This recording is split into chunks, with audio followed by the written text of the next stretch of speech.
guys, Rick Show here on the 9th of April 2022. We've got a few clouds over the mountains. You know, you never know what you're going to get here. We had rain most of the day yesterday, but we did have a break in the rain, so I was able to get these on. I hope you can see that. I got myself my handlebar extenders. I just got the adjustable one so I could roll it either way. Got this cranked down real good. Of course, it's got the spacer. And I just had enough cable to work this, and then got to have room for the key. I got it all tightened down nice. So I finally got those handlebars. Took it for a little ride when, you could only go up and down the street because it started raining again. And really made it nice to see out of the mirrors in the back, and also, more comfortable for me. So, but we got a beautiful sunny day. You never know what you're going to get here, like I said. But our buddies are just getting up now, and I woke up about 2:30, and then I fell back asleep at around 4. I've been jammed in with the kids, and they like to kick me in the face. I had a heck of a sleep last night.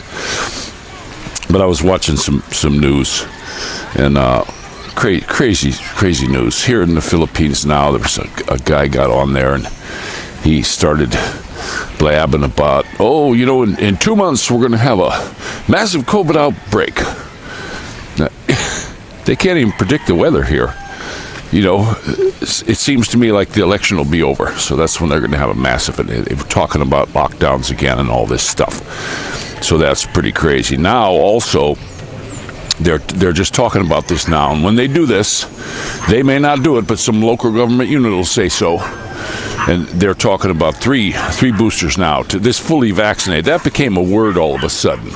You're not vaccinated till you're fully vaccinated. So they can just keep piling more and more on and change the definition till you got 50 of them. It's just like the speed bumps in here, guys. They put 2 in the main drag, never ask us. Now every street's getting one. They're putting them up right now. Right now, there's like 5 more going up, and they just don't quit here. They got they got the COVID ball, and they're going to keep running with it. I don't care what any other country does. These guys aren't going to do a damn thing about it. They're going to keep this crap up. That's all there is to it. So, but I did see another funny thing. Come on, Shakes. Come on. I did see another crazy thing about, I think it was Palm Springs, California. They want to do this thing where if you're a transgender or non-binary and all this crap, they want to give you $900 universal basic income. Man, I'd be down at the hardware store getting me a mop to put on my head and say, give me my money, fella. It's just insane. And then there was another thing in New Zealand. I don't know if he was a senator, member of parliament, I think. They got a different system than the States. But he was a politician, and he got one of his people, little 10-year-old girl. Her assignment to go home was to ask her father about his penis and his ejaculations and all this stuff. Now think about this, guys. If you were to go up to some little girl and talk about stuff like this, okay? You'd be arrested and thrown in jail, but these teachers are doing it. These damn teachers are doing this crap. And they're getting away with it. There's stuff all over TikTok of these sick. There was one little sick teacher thing on there talking about little preschoolers. She was bragging at 4 years old how she was telling them she's, little kids don't need to know anything about that. Little kids need to go play with trucks, play cowboys and Indians, and just kids. They don't need to know about any of that shit. They'll figure that out on their own anyway, as time goes by. This stuff, they're pushing an agenda, guys, and they're cramming it down your throat. You know what I mean about cramming it down the throat. And the kids are going to suffer. You've got to stand up. If you're a grandfather like me, you got to stand up for these kids. They talk that stuff. There was a lady on there said, if they start talking this stuff in the schools about this baloney, where they're talking about sexual stuff with your children, don't go to the superintendent of schools or complain to the schools because they're all in on it. You get to the police department, and kids got phones too. You can give them a little phone, they can record this stuff and have these people arrested. So, like I say, if we would do something like that, if we had a bunch of kids at our park or something like that, and I started going up to a little girl and saying, "Oh, hey, how do you know about the penis?"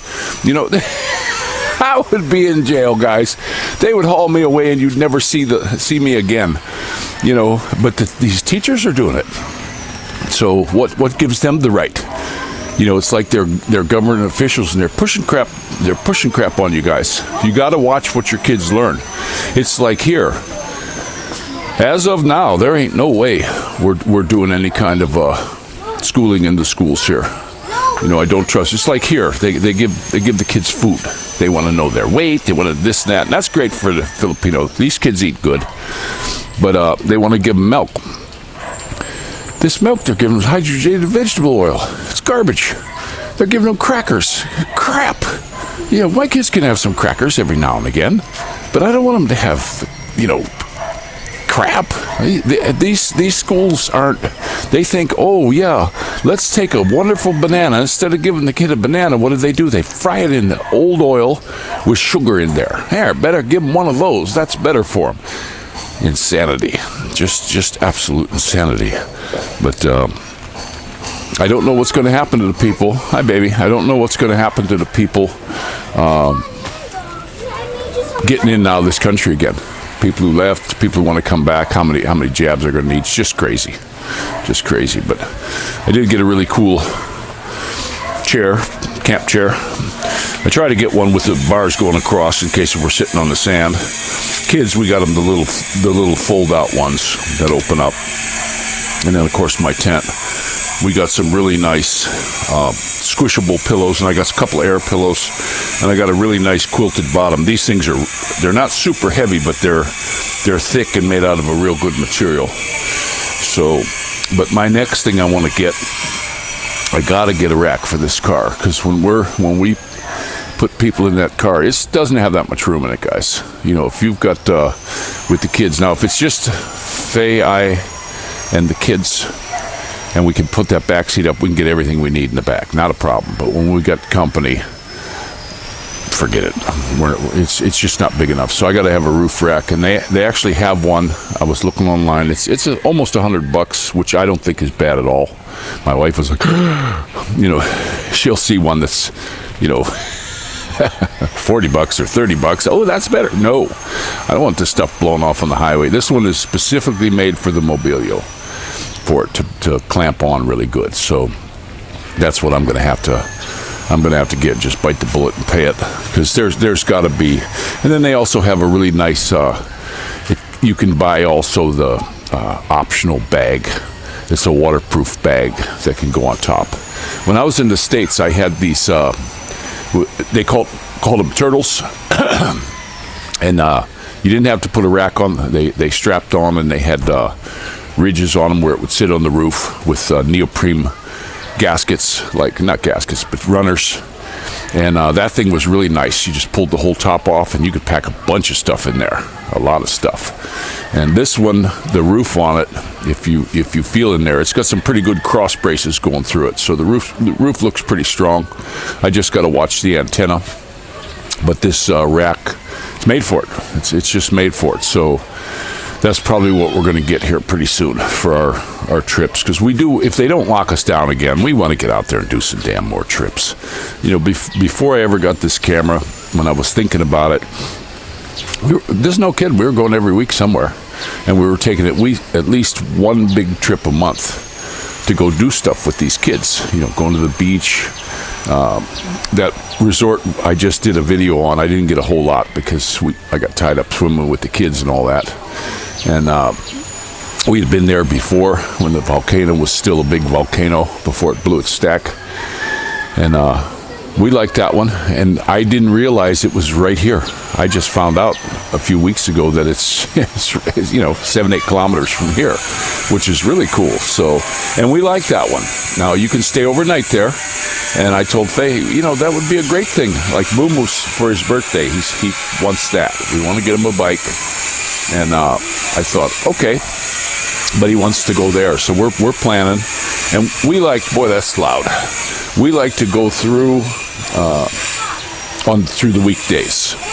We'd rather go through the weekdays because it's much less crowded. We had the whole area to ourselves. We went the first time on the weekend, and all the pools became wading pools. You really couldn't swim or do anything because there were just so many people in that water. You know, and the other thing, too, they'll do here in the Philippines, and probably other places. I actually seen it happen. They usually stop you, but they'll take a little kid, a little baby, and they'll put him in the water with a diaper on, you know. And you don't know what's in them. It might be a big surprise. And yeah, they do whiz all in the pool. I actually saw a mother said, don't pee in the pool to her little boy. And he was Maddie's age. So he got out of the pool and he stood on the edge and pissed into the pool. He wasn't allowed to pee in the pool, but he peed in the pool. It's just what you get. But that resort, they do a really good job on keeping that water clean, it seems. And it's a little expensive, but I think it's well worth it because it's always neat and tidy. They got people going around picking the garbage up. Of course, they got cats too. There's like resort cats that come around and eat all the stuff. We actually saw a loose dog going through there. They come up and see if you want to give them some food or something like that, but they haul away most of the garbage. So, but I'm going to let you go there. We're all starting to get up. We haven't planned our day yet. Yesterday, we just sort of vegged and ate. Håkan made his version of like a Swedish spaghetti, and way different than what I make. No like sauce or anything, just some tomatoes in there. But I'll tell you what, I told him I was going to have to hire him as a chef. He's been really making some good food. It was like when Tropical Tim came and made the Colorado. That, you know, and that's fine. Hey, knock yourself out. You want to cook? You knock yourself out. I just get out of the way. And we had a great dinner. The kids loved it. Mumu was a little finicky, but after he got a couple bites, because it was different. You know, he looked at it like, this is spaghetti, but it's not like what I always eat. Finally, when he got a bite, then he sucked it up. So that was pretty cool. So I'm going to let you go on this beautiful Philippines day. And this is Rickshaw out.